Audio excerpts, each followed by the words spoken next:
আল্লাহ পাক রব্বুল আলামিন বলেন ওয়া ইযা সাআলাকা ইবাদি আন্নী ফাইন্নী করিব উজিবু দাওয়াতাদ দাঈ ইযা দাআনি ফালইস্তাজিবু লি ওয়াল ইউমিনু বি লাআল্লাহুম ইয়ারশুদুন।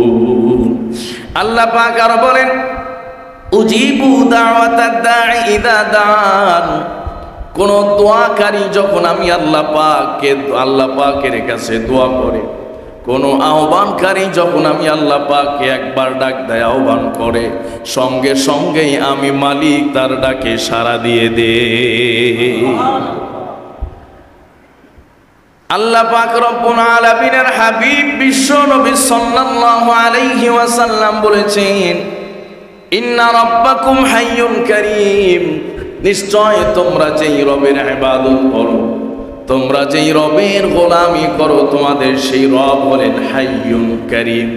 হাইয়ুন মানে হলো জীবিত, হাইয়ুন মানে হলো চিরঞ্জীব, যিনি সব সময় জীবিত, এমন অবস্থায় তিনি থাকেন তাকে কোনো ঘুম এমনকি কোনো তন্দ্রাও স্পর্শ করতে পারে না। সুবহানাল্লাহ।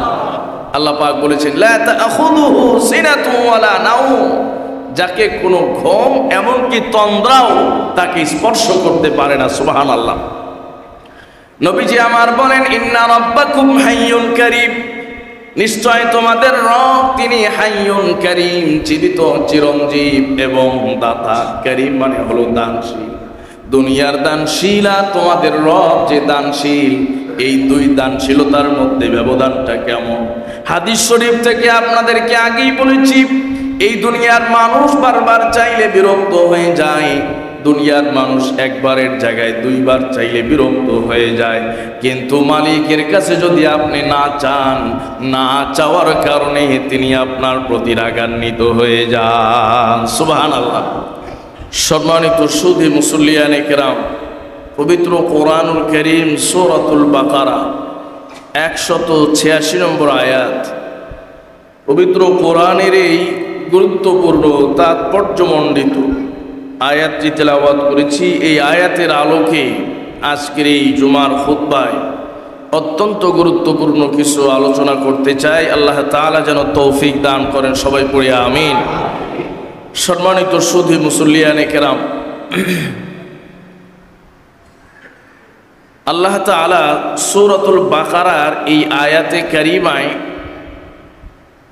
আল্লাহ তাআলার কাছ থেকে বান্দা কিভাবে নিবে, বান্দা আল্লাহ তাআলার কাছ থেকে কিভাবে গ্রহণ করবে, সেই পদ্ধতি, সেই সিস্টেমটাই তিনি আয়াতে কারিমার মধ্যে শিখিয়েছেন।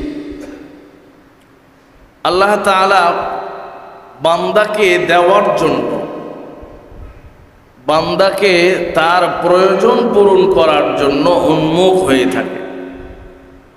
হাদিস শরীফের মধ্যে এসেছে ইন্নাহু মান লাম ইয়াসআলিল্লাহ ইয়াগদাব আলাইহি, নিশ্চয় আল্লাহ তাআলা ওই বান্দার উপরে নাখোশ হয়ে যান, নারাজ হয়ে যান, অসন্তুষ্ট হয়ে যান যে আল্লাহ তাআলার কাছে চায় না। সুবহানাল্লাহ পড়ে। দুনিয়ার মালিকদের কাছে চাইলে মালিকরা নারাজ হয়ে যায়, অসন্তুষ্ট হয়ে যায়। দুনিয়ার বড়রা তাদের কাছে একবার, দুইবার, তিনবার চাইলে নারাজ হয়ে যান, বিরক্ত হয়ে যান।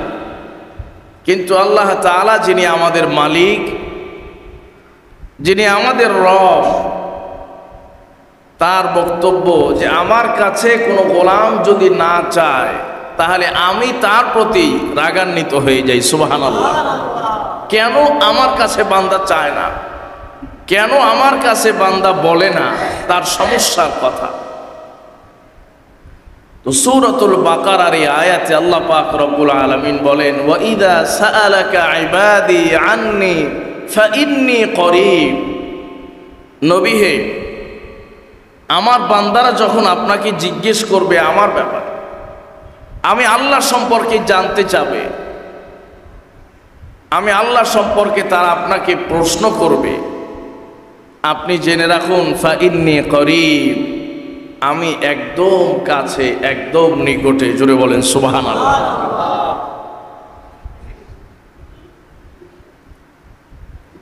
উজিবু দাওয়াতাদ দাঈ ইযা দাআন,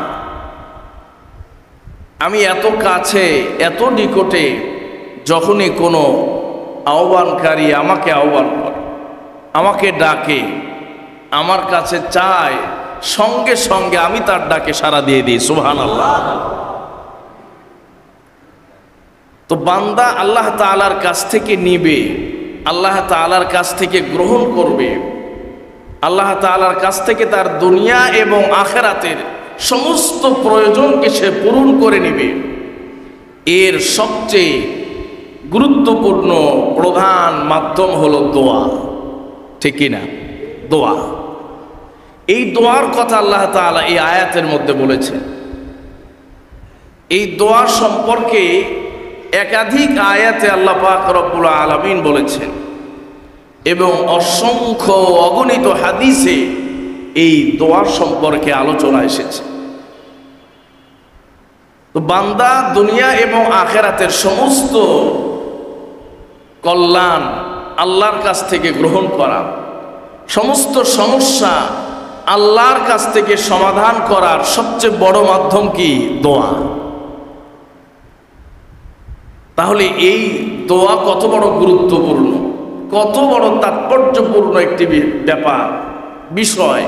শুধু তাই নয়, হাদিস শরীফের মধ্যে এসেছে আদ-দুআউ মুখুল ইবাদা, যে দোয়া হলো ইবাদতের মূল, ইবাদতের মগজ। সুবহানাল্লাহ। আরেকটি রিওয়ায়াতের মধ্যে এসেছে আদ-দুআউ হুয়াল ইবাদা, যে দোয়াই হলো ইবাদত, দোয়াই হলো মূল ইবাদত। আদ-দুআউ মুখুল ইবাদা ওয়া ফি রিওয়ায়াতিন আদ-দুআউ হুয়াল ইবাদা। তাহলে দোয়ার গুরুত্ব কম না বেশি? আমরা যদি তাকাই, আম্বিয়ায়ে কেরাম আলাইহিমুস সালাম, নবীগণ, এই পৃথিবীতে যাদের যোগাযোগ সরাসরি কার সঙ্গে ছিল? আল্লাহ পাকের সাথে ছিল। কোনো মাধ্যম ছাড়াই, কোনো ওয়াসিতা ছাড়াই আল্লাহ পাকের সঙ্গে তারা কথা বলতেন, আল্লাহ তাআলার কাছ থেকেই তারা সমাধান গ্রহণ করে নিতেন। তারাও তাদের জীবনে যত ইবাদত করুক না কেন, যত আমল করুক না কেন, এর পরেও দোয়া করতে কোনো সময় ভুলে যান না। সুবহানাল্লাহ।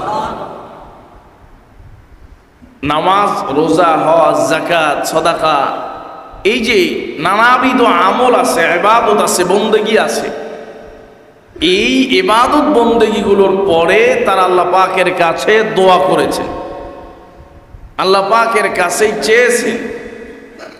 এবং এক একটা দোয়া কি, এক একটা দোয়া এত লম্বা, এত দীর্ঘ, চাইতে চাইতে 1 ঘন্টা, আধা ঘন্টা, সারা রাত্র পর্যন্ত পার করে দিয়েছেন। জোরে বলেন সুবহানাল্লাহ।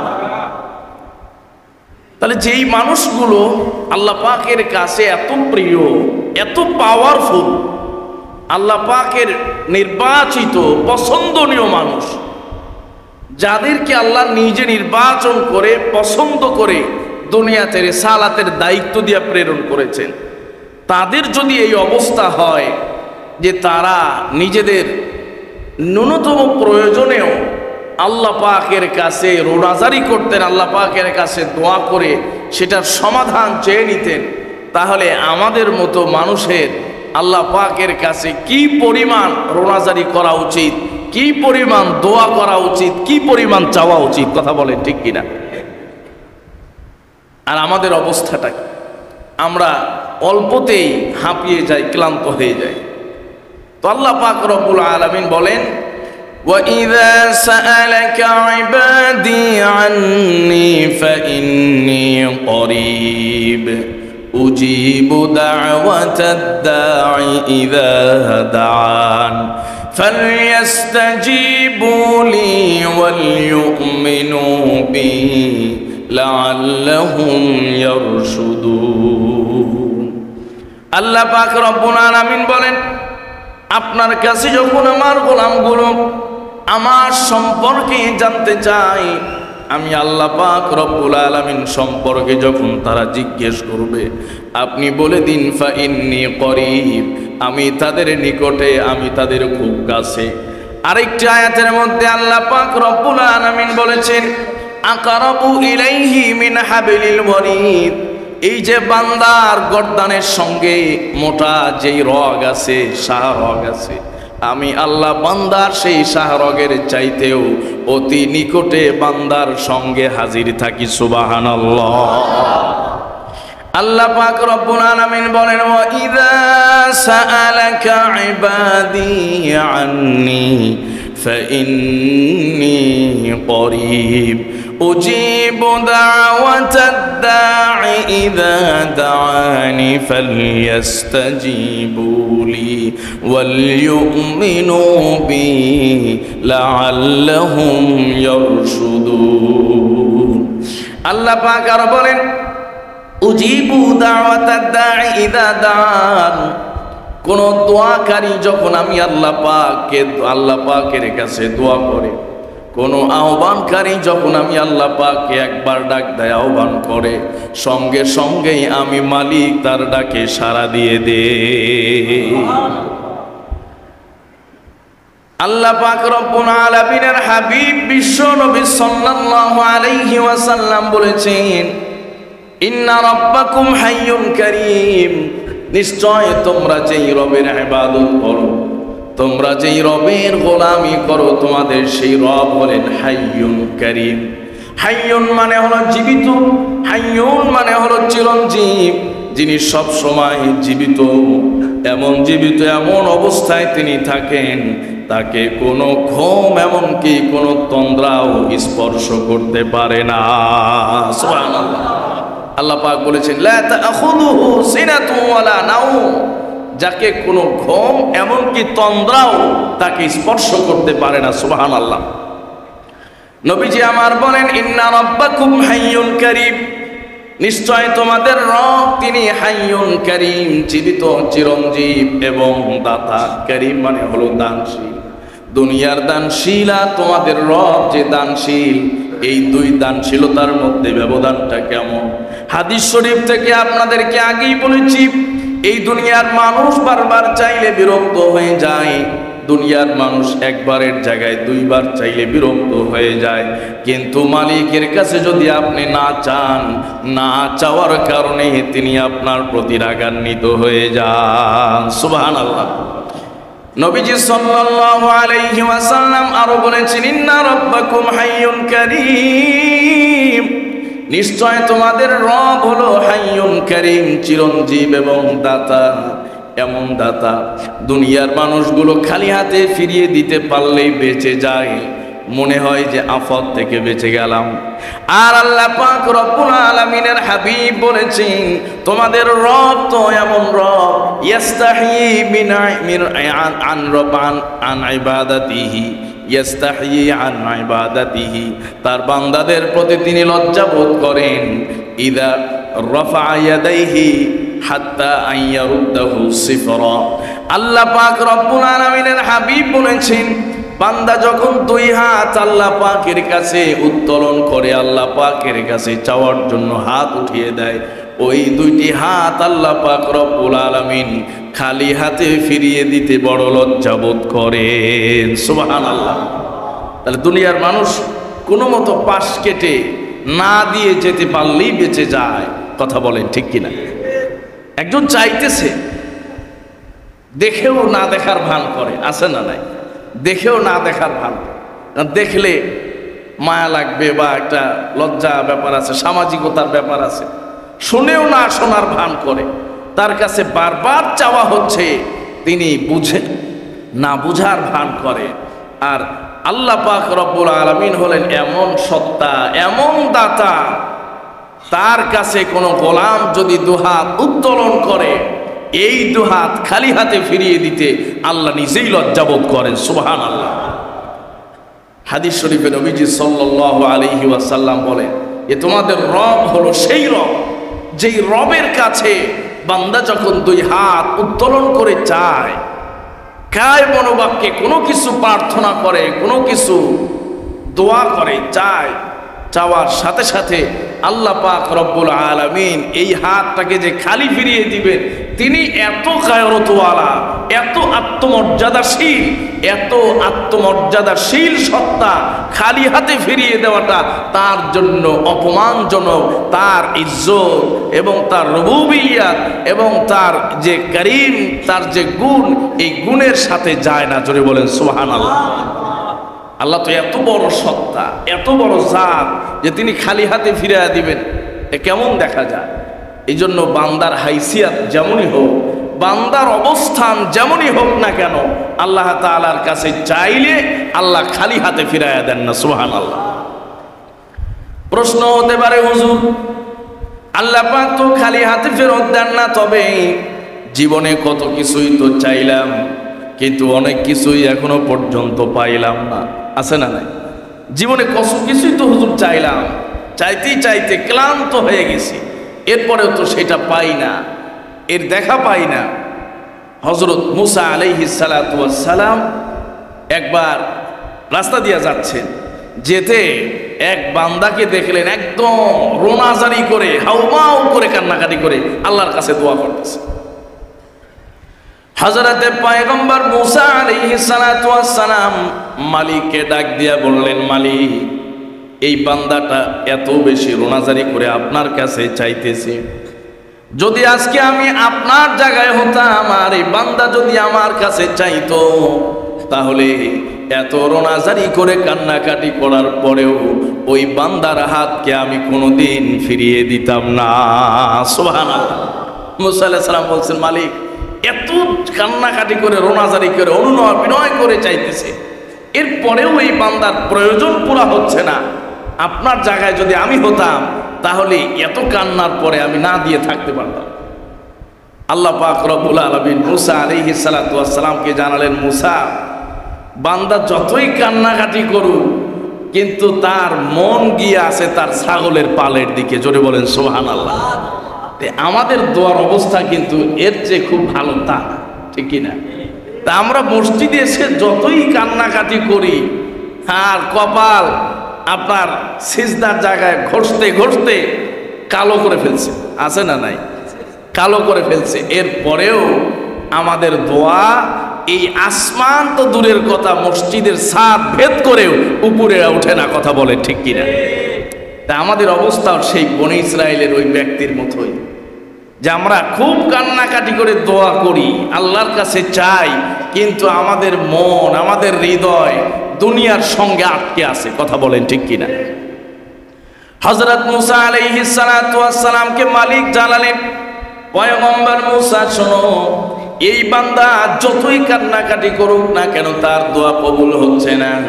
কারণ হলো, ও এত কান্নাকাটি করে আমার কাছে চাইতেছে, কিন্তু তার মনটা এখনো পর্যন্ত তার ছাগলের পালের দিকেই মনোযোগ দিয়ে আছে।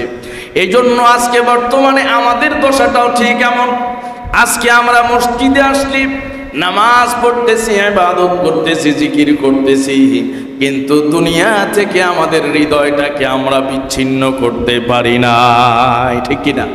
দুনিয়া থেকে, দুনিয়ার মোহ, দুনিয়ার মহাব্বত, দুনিয়ার লালসা আর দুনিয়ার আকর্ষণ থেকে আমাদের অন্তরটাকে আমরা পবিত্র করতে পারি নাই, খালেস করতে পারি নাই। এমনকি মসজিদে আসার পরেও দুনিয়া দুনিয়া, মনের মধ্যে চিন্তা। এই যে একটা সময়, নির্দিষ্ট সময়, এই সময়টাতেও আমরা যে দুনিয়া বিমুখ, দুনিয়ার চিন্তা ভাবনা বাদ দিয়ে একনিষ্ঠভাবে আল্লাহ পাক রব্বুল আলামিনের দিকে আমরা মনোযোগী হব, এই মসজিদে আসলেও আমাদের অনেকেরই সম্ভব হয় না। কথা বলেন ঠিক কিনা? সম্মানিত ভাইয়েরা, এই জন্য এখান থেকে আমাদের একটা শিক্ষা, বড় শিক্ষা, যে আমরা দোয়া, হুজুর ক্লান্ত হয়ে গেলাম, দোয়া করতেছি, এতদিন ধরে চাইতেছি, তাহাজ্জুদে চাইতেছি, ফরজ নামাজের পরে চাইতেছি, নফল নামাজের পরে কত ইবাদত বন্দেগী, এই সব কিছুর পরে চাইতেছি, কিন্তু আল্লাহ পাক রব্বুল আলামিন দিচ্ছেন না। তাহলে হতে পারে এমন যে সেই বনী ইসরাইলি ব্যক্তির মতো চাওয়ার মতো চাওয়া হচ্ছে না। কথা বলুন ঠিক কিনা? মনোযোগটা যদি আমার এমন হয়, যেটা ঘটনা আছে, এক বেচারা সনাম মূর্তির পূজা করত। কি মূর্তি? সনাম। সনাম একটা মূর্তি, কিন্তু মূর্তির পূজাটাও এত মনোযোগ দিয়া করত, এত মনোযোগ, এত একাগ্রতা, যে সে ওই মূর্তির চিন্তা ছাড়া আর কোনো চিন্তা তার অন্তরের মধ্যে থাকে না যখন সেটা জিকির করে। এই মনোযোগের সাথে জিকির করতে করতে একবার সনামের জায়গায় সমাজ জিকির করা শুরু করে দিয়েছে। আল্লাহু আকবার। মনোযোগ, একাগ্রতা, অ্যাটেনশন একদম 100। তো মনোযোগের সাথে সনাম থেকে যখন সমাজ শুরু করে দিয়েছে, আল্লাহর কাছে এর কল চলে গেছে, ফোন কল চলে গেছে। আল্লাহ পাক রব্বুল আলামিন এই বান্দাকে হেদায়েত দিয়ে দিয়েছে। জোরে বলেন সুবহানাল্লাহ। এই যে হলো অন্তর, দিল লাগাতে হবে, আল্লাহ পাকের সাথে অন্তরটাকে জুড়ে দিতে হবে। কবি বলেছেন, মিয়ানে আশিক ও মাশুক চেরম জিস কেরামান কাতিবিন রাহাম খবর দিস। প্রেমিক আর প্রেমিকার মাঝে এমন কথা হয় যেটা কেরামান কাতিবিন অনেক সময় জানে না। কথা বলেন ঠিক কিনা? এই দোয়াটা হলো সেই প্রেমিক আর প্রেমিকার মধ্যকার কথা। এজন্য দোয়াকে বলা হয়েছে মোনাজাত। মোনাজাত মানেই হলো গোপন কথা, মোনাজাত মানেই হলো পার্সোনাল কথা। যেই পার্সোনাল কথা বলার সময় মানুষ অনেক সময় রেল লাইনের সামনে দিয়া, রেল স্টেশনের মধ্য দিয়া যুবক হেঁটে যায়, কানের মধ্যে হেডফোন দেওয়া, প্রেমিকার সঙ্গে কথা বলছে, এত সঙ্গোপনে, এত আবেগ এবং এত প্রেম আর ভালোবাসা নিয়ে এত মনোযোগ দিয়া কথা বলছে। পেছন থেকে ট্রেন একবার, দুইবার, তিনবার, চারবার, 10 বার পর্যন্ত হরেন দেওয়ার পরেও বান্দা লাইন থেকে বিচ্যুত হয় না। এরকম ঘটনা আছে না নাই? তাহলে কি মনোযোগ!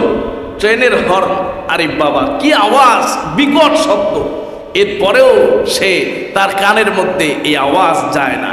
মানে সে তার মনটাকে, তার অন্তরটাকে একদম আটকে দিয়েছে। সম্মানিত ভাইয়েরা, চুম্বকের মতো আকর্ষণ।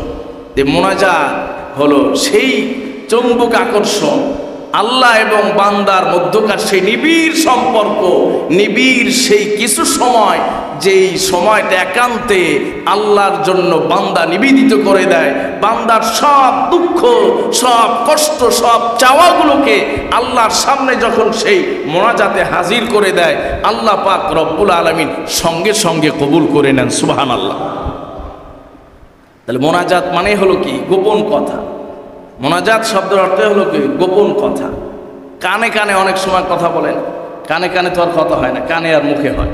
হ্যাঁ, এই যে কানে কানে যে মানুষের কথা বলে, এটা ভুল প্রচলন না যে আমরা বলি কানে কানে কথা। আসলে কানে কানে তো আর কথা হয় না, কানে আর মুখে হয়। দেখুন, এটা ভুল প্রচলন হয়ে গেছে। যাই হোক, এরকম অনেক বিষয় আছে ভুল প্রচলন হয়ে গেছে। কানে মুখে যে মানুষ কথা বলে মানে কি? এটা একান্ত ব্যক্তিগত কথা, এই কথা আর কাউকে শেয়ার করা যাবে না। ঠিক মোনাজাতটাও হলো এমন যে বান্দা আল্লাহ পাক রব্বুল আলামিনের কাছে তার বিশেষ কথা, যেটা আর পৃথিবীর কোথাও কারো কাছে বলা যাবে না, এটা আল্লাহ পাক রব্বুল আলামিনের সঙ্গে বান্দা শেয়ার করে। আর যখন এই শেয়ার করার মধ্যে, চাওয়ার মধ্যে, মোনাজাতের মধ্যে আবেগ, একাগ্রতা, মনোযোগ আর আল্লাহর প্রতি আস্থা, বিশ্বাস থাকে, তখন ওই দোয়া যিনি কবুল করে নেন তিনি কে? এই জন্য দোয়ার গুরুত্ব ইমানদারের জীবনে কম না বেশি? কোন নবী এমন পাবেন না যিনি দোয়া করেন। হযরত আদম আলাইহিস সালাম থেকে নিয়ে শুরু করে নবীজি সাল্লাল্লাহু আলাইহি ওয়াসাল্লাম পর্যন্ত সব নবী রাসূলগণ আল্লাহ পাকের কাছে দোয়া করেছেন। আল্লাহ পাকের কাছ থেকে দোয়ার মাধ্যমে নিজেদের জীবনের সব সমস্যাগুলোর সমাধান চেয়ে নিয়েছেন। আখেরাতের কামিয়াবি সফলতা, দুনিয়ার কামিয়াবি সফলতা, এই সব কিছুই আল্লাহর কাছ থেকে চেয়ে নিয়েছেন। এমনকি নবীজি সাল্লাল্লাহু আলাইহি ওয়াসাল্লামের তো আমল ছিল, অভ্যাস ছিল, একটা জুতার ফিতাও যদি ছিঁড়ে যেত, সাথে সাথে আগে 2 রাকাত নামাজ পড়ে জায়নামাজে আল্লাহর কাছে দোয়া করতেন। সুবহানাল্লাহ। আল্লাহ পাক রব্বুল আলামিন বলেন, ওয়া ইযা সাআলাকা ইবাদি আন্নী ফাইন্নী করিব উজিবু দাওয়াতাদ দাঈ ইযা দাআন ফালইস্তাজিবু লি ওয়াল ইউমিনু বি লাআল্লাহুম ইয়ারশুদুন। আল্লাহ পাক রব্বুল আলামিন বলেন, গোলাম এই যে তুমি বারবার দোয়া করতে করতে ক্লান্ত হয়ে যাও, হাদিস শরীফের মধ্যে এসেছে বান্দা যেই দোয়াগুলো দুনিয়ার জমিনে করে এই কোন দোয়াই বৃথা যায় না, বৃথা যায় না, এই কোন দোয়াই অকৃতকার্য হয় না। উলামায়ে কেরাম বলেন দোয়া কবুলের জন্য তিনটা স্তর আছে। এক নাম্বার স্তর হলো আল্লাহ পাক রব্বুল আলামিনের কাছে বান্দা যা চাইতেছেন সরাসরি আল্লাহ পাক তা দিয়ে দেন, সুবহানাল্লাহ। এক নাম্বার হলো বান্দা আল্লাহর কাছে চাইতেছে আল্লাহ আপনি অসুস্থতাকে সুস্থতায় পরিণত করে দেন, বান্দা সুস্থ হয়ে গেল, এটা দোয়া কবুলের একটা স্তর। দুই নাম্বার দোয়া কবুলের স্তর হলো বান্দা আল্লাহ তাআলার কাছে যা চাইতেছেন বারবার চান, কিন্তু আল্লাহ পাক রব্বুল আলামিন তা দেন না। যুগ যুগ ধরে চাইতেছেন, বছর বছর ধরে চাইতেছেন, দীর্ঘ সময় ধরে চাইতেছেন, এরপরে আল্লাহ পাক দেন না। আল্লাহ পাক রব্বুল আলামিনের নিজাম বড় কঠিন। অনেক সময় বান্দা আল্লাহ পাক রব্বুল আলামিনের সেই নিজামটা অনুমান করতে পারে না, বুঝতে পারে না। বান্দা বারবার তার অসুস্থতার জন্য সুস্থতা কামনা করতেছে, আল্লাহ পাক রব্বুল আলামিন দেন না। আল্লাহ পাক রব্বুল আলামিন তার জন্য এর চাইতেও বড় বিপদ ছিল সেটাকে দূর করে দেন, সুবহানাল্লাহ। দ্বিতীয় পদ্ধতি, দ্বিতীয় অবস্থা, যা চায় সেটা আল্লাহ পাক দেন না। এর বিপরীতে এই মোনাজাতের মাধ্যমে এর চেয়ে বড় বিপদ তার সামনে যেটা ছিল সেটাকে আল্লাহ দূর করে দেন, সুবহানাল্লাহ। তিন নাম্বার স্তর হলো আল্লাহ পাক রব্বুল আলামিনের কাছে যা চাইলেন নগদ সেটাও দেবেন না, এর বিনিময়ে আবার বিপদ উদ্ধার করবেন না, বিপদ দূর করবেন না। আল্লাহ পাক রব্বুল আলামিন এই দোয়াটাকে কবুল করে বান্দার আখেরাতে নাজাতের জন্য ওসিলা হিসাবে রেখে দিয়ে দেন, সুবহানাল্লাহ।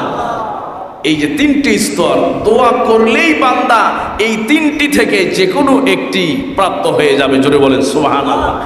আর এই তিনটির কোনো একটি যদি প্রাপ্ত না হয় তাহলে বুঝতে হবে আমার অবস্থান আর ওই বনি ইসরায়েলের সে ছাগলওয়ালার মতো, কথা বলেন ঠিক কিনা? যে এত কান্নাকাটি করে আল্লাহর কাছে চাওয়ার পরেও এই তিন অবস্থার কোনো অবস্থায় আমি যেতে পারলাম না, তাহলে আমার অন্তরটাকে আমি দুনিয়ার সাথে এমনভাবে গেঁথে দিয়েছি, এমনভাবে দুনিয়ার জন্য অন্তরটাকে আমি দুনিয়ার সাথে লেগে দিয়েছি যে আমি এই আমার অন্তরটাকে আল্লাহর জন্য মুখলিসিন আলাহুদ্দিন একনিষ্ঠ করে কায় মনোবাক্যে চাওয়ার মতো আমি চাইতে পারি নাই। যদি চাওয়ার মতো আমি চাইতে পারি, তিন অবস্থার কোনো এক অবস্থা থেকে ইমানদারের দোয়া খালি যায় না, অবশ্যই হয়তো নগদ নইলে বাকি পুরস্কার এই দোয়ার বিনিময়ে আল্লাহ পাক রেখে দেন, কথা বলুন ঠিক কিনা? সম্মানিত ভাইয়েরা আমার, এই জন্য দোয়া নিয়ে আজকে আমরা আমাদের আলোচনা, এই দোয়া আমরা করব, দোয়া আমাদের জন্য একটা বড় ইবাদত। দোয়া নিয়ে একটা সিরিজ আলোচনা ইনশাআল্লাহ হবে, যে কোন সময় দোয়া করলে আল্লাহ দোয়া কবুল করে, কোন কোন সময় দোয়া করলে দোয়া কবুল হয়ে যায়, কোন কোন স্থানে দোয়া করলে দোয়া কবুল হয়ে যায়, দোয়া কেন কবুল হয় না, ইত্যাদি ইত্যাদি। সম্মানিত ভাইয়েরা, তাহলে দোয়াকে যদি আমরা সেভাবে করতে পারি, মোনাজাত যদি আমরা মোনাজাতের মতো করতে পারি, একান্তে নিবিড় নির্জনে সঙ্গোপনে একদম আল্লাহ পাকের সাথে নিজের সম্পর্কটাকে জুড়ে দিয়ে যদি চাইতে পারি, চাওয়ার মতো চাইলে, সম্মানিত ভাই, এগুলো দোয়ার আদব আছে, সেগুলো আমরা ইনশাআল্লাহ পর্বে ধারাবাহিকভাবে আলোচনা করব। তো এই যে দোয়ার সম্পর্কে আমাদের যে গাফলতি, আমাদের যে অসচেতনতা, দোয়া সম্পর্কে আমাদের যে উদাসীনতা, এই উদাসীনতার কারণেই মৌলিকভাবে আমাদের দোয়াগুলো কবুল হচ্ছে না, কথা বলেন ঠিক কিনা? আগে এই আল্লাহওয়ালা বুজুর্গদের জায়নামাজ আর পাগড়ি আর লাঠিকে জালেমরা পর্যন্ত বড় ভয় পাইত। এক হুজুরের গ্রেফতার করার জন্য বাদশাহ লোক পাঠাইছে, আর এই পুলিশ বাহিনীকে বলে দিছে যে হুজুরকে জায়নামাজ নিয়ে দাঁড়ানোর সুযোগ দিবা না, জোরে বলেন সুবহানাল্লাহ। কারণ তার আশঙ্কা হলো জায়নামাজ নিয়ে যদি দাঁড়ায় যায় তাহলে আমার এই সিংহাসন তছনছ হয়ে যাবে, আল্লাহু আকবার। কারণ জানে যে এই মানুষের কাছে দোয়ার পাওয়ার আছে, কি আছে? দোয়ার পাওয়ার আছে। প্রিয় মুসলমান ভাইয়েরা আমার, এই জন্য দোয়া সম্পর্কে আমাদের যে গাফলতি, আমাদের যে উদাসীনতা, আর দোয়া সম্পর্কে আমাদের যে দৈন্য দশার মতো অবস্থা, এই দোয়া সম্পর্কে আমাদের গাফলতির কারণে, দোয়া সম্পর্কে আমাদের অধিক মাত্রায় এই অমনোযোগিতার কারণে নিজেদের জীবনে চাইতে চাইতে ক্লান্ত হয়ে পড়েছি। এরপরেও আল্লাহ পাক রব্বুল আলামিন দোয়া কবুল করেন না, ঠিক কিনা? আল্লাহর কাছে চাচ্ছি, দীর্ঘদিন যাবৎ চাচ্ছি, এরপরেও আল্লাহ পাক রব্বুল আলামিন আমার সেই দোয়াটাকে কবুল করতেছেন না। দোয়ার মধ্যে আরেকটি গুরুত্বপূর্ণ বিষয় আছে। আপনার দোয়া করার অবস্থা, দোয়া করার হালত, আপনার কথা, আপনার বডি ল্যাঙ্গুয়েজ দেখে মানুষ মনে করতে হবে যে মনে হয় এত অসহায় মানুষটা কত বড় রাজাধিরাজের কাছে নিজেকে সমর্পণ করে দিয়েছে, আত্মসমর্পণ করেছে। দেখলে এই পৃথিবীর সবচেয়ে বড় অসহায় আপনাকে মনে হবে। জোরে বলেন সুবহানাল্লাহ। সেই ফেরাউনের ঘটনা আমাদেরকে বড় শিক্ষা দেয় যে নিজেকে রব দাবিকার নেওয়ালা দুনিয়ার মানুষের সামনে তো আর চাইতে পারে না আল্লাহর কাছে, এই জন্য চলে গেছে নিজের অসহায়ত্ব প্রকাশ করার জন্য পাহাড়ের গুহায়, পাহাড়ের চূড়ায়। প্রিয় মুসলমান ভাইয়েরা আমার, যুগে যুগে নবীগণ এবং সাহাবায়ে কেরাম এই দোয়ার মাধ্যমে জীবনের সব সমস্যাগুলোর সমাধান করে নিয়েছেন। এই দোয়ার মাধ্যমে নিজেদের দুনিয়া এবং আখিরাতের যত প্রয়োজন সবগুলোকে পূরণ করে নিয়েছেন। এজন্য এই দোয়া করার জন্য, দোয়া কবুল হওয়ার জন্য গুরুত্বপূর্ণ কিছু শর্ত আছে, গুরুত্বপূর্ণ কিছু বিষয় আছে। ওই বিষয়গুলোকে মেনে, ওই শর্তগুলো পূরণ করে যদি কোনো গোলাম দোয়া করে, দোয়া করার সঙ্গে সঙ্গে যিনি কবুল করে নেন তিনি কে? সম্মানিত ভাইরা, এই জন্য দোয়ার ব্যাপারে আপনার কেমন একাগ্রতা, দোয়ার মধ্যে আপনার অবস্থাটা কেমন, আপনি আপনার অন্তরটাকে আল্লাহর সঙ্গে কতটুকু জুড়ে দিতে পেরেছেন, এটাই, এই বিষয়টাই ডিপেন্ড করবে আপনার দোয়া আসলে কবুল হয়েছে কিনা। কথা বলুন, ঠিক কিনা? সম্মানিত ভাইয়েরা, এই জন্য আমরা দোয়াও করি, আবার দুনিয়াও তালাশ করার চিন্তায় থাকি। দোয়াও করি, আবার এই দোয়ার মধ্যেই চিন্তা আসে এটা করলে মনে হয় হয়ে যাবে। না, সব কিছুকে বাদ দিয়ে যখন আমরা আল্লাহর কাছে দোয়া করি, কেবলমাত্র আল্লাহর কাছে সাহায্য চাওয়া, দুনিয়া থেকে গায়রুল্লাহকে, অন্তর থেকে গায়রুল্লাহকে নিশ্চিহ্ন করে দিয়ে আল্লাহর কাছে দোয়া করতে পারলেই আল্লাহ পাক রব্বুল আলামিন দোয়া কবুল করবেন। কথা বলুন, ঠিক কিনা?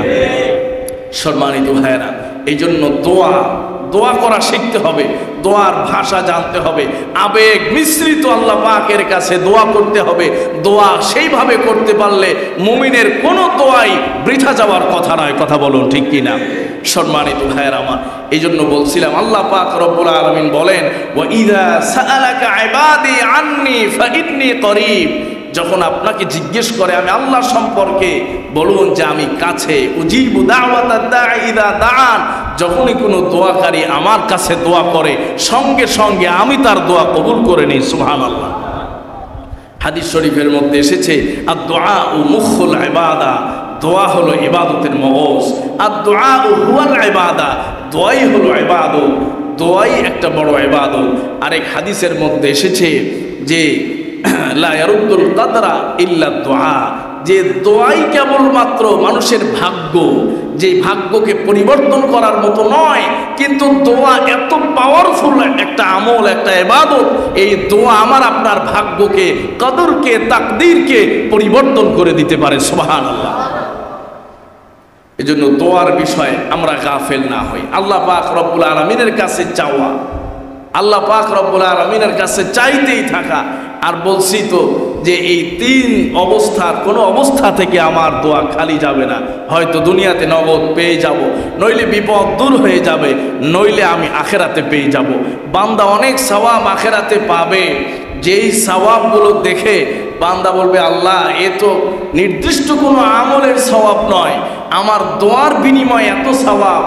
আর দুনিয়াতে যেই দোয়ার বিনিময়গুলো আপনি দিয়েছেন সেগুলো যদি দুনিয়াতে না দিয়ে এগুলো আমার জন্য রিজার্ভ করে রাখতেন, তাহলে তো আজকে আমার জন্য আর বেশি ফায়দা হতো। সুবহানাল্লাহ। এই জন্য ইমানদার দোয়া করার পরে যদি কিছু না পায় তাহলে তার মন খারাপ করার কোনো সুযোগ নাই, কারণ এই দোয়ার বিনিময়ে দুনিয়ার চাইতে আখেরাতে আপনার আরো বেশি কাজে আসবে। কথা বলুন ঠিক কিনা? আরো বেশি কল্যাণকর হবে, আরো বেশি ফায়দাজনক হবে, আরো বেশি উপকৃত হবেন। এই জন্য দুনিয়াতে দোয়া কবুল হলে আলহামদুলিল্লাহ, পাইলাম শুকরিয়া আদায় করবো আলহামদুলিল্লাহ, না পাইলাম ধৈর্য ধারণ করব, আখেরাতের জন্য প্রস্তুত থাকবো যেন আল্লাহ আমাদেরকে আখেরাতে দিয়ে দেন।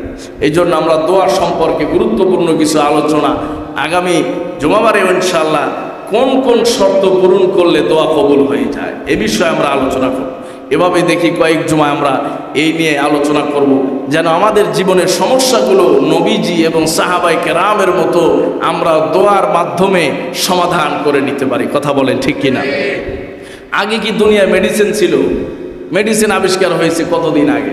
তাহলে আগেও তো মানুষের রোগ ব্যাধি বালা মুসিবত আসতো। এগুলোর সব সমস্যার সমাধান আল্লাহ পাকের কাছ থেকে সবাই করে নিতে। তো মূল বড় কর্মকর্তা, বড় কর্তা তো হলো আল্লাহ। এই জন্য আজকে আমরা বস্তুর উপরে নির্ভরশীল হয়ে গেছি। বান্দা যত বস্তুর উপরে নির্ভরশীল হবে, আল্লাহ নিজের হাতটাকে তত বেশি গুটায়া নেবেন। হাদিস শরীফের মধ্যে এসেছে, আনা ইনদা আবদি যন্নি বি, যে আমার বান্দা আমাকে যেমনটা ধারণা করে আমি তার সাথে তেমনটাই আচরণ করি। জোরে বলেন সুবহানাল্লাহ। আমরা আমার আল্লাহর ব্যাপারে যত ধারণাকে মজবুত করব, শক্তিশালী করব, আল্লাহ আমাদেরকে তত দ্রুত সাহায্য করবেন। জোরে বলেন সুবহানাল্লাহ। আল্লাহ তাআলা আমাদের বিষয়গুলোকে বোঝার, আমল করার তৌফিক দান করুন। সবাই পড়ি আমিন। ওয়া মা আলাইনা ইল্লাল বালাগ ওয়া আখিরু দাওয়ানা আলহামদুলিল্লাহি রাব্বিল আলামিন।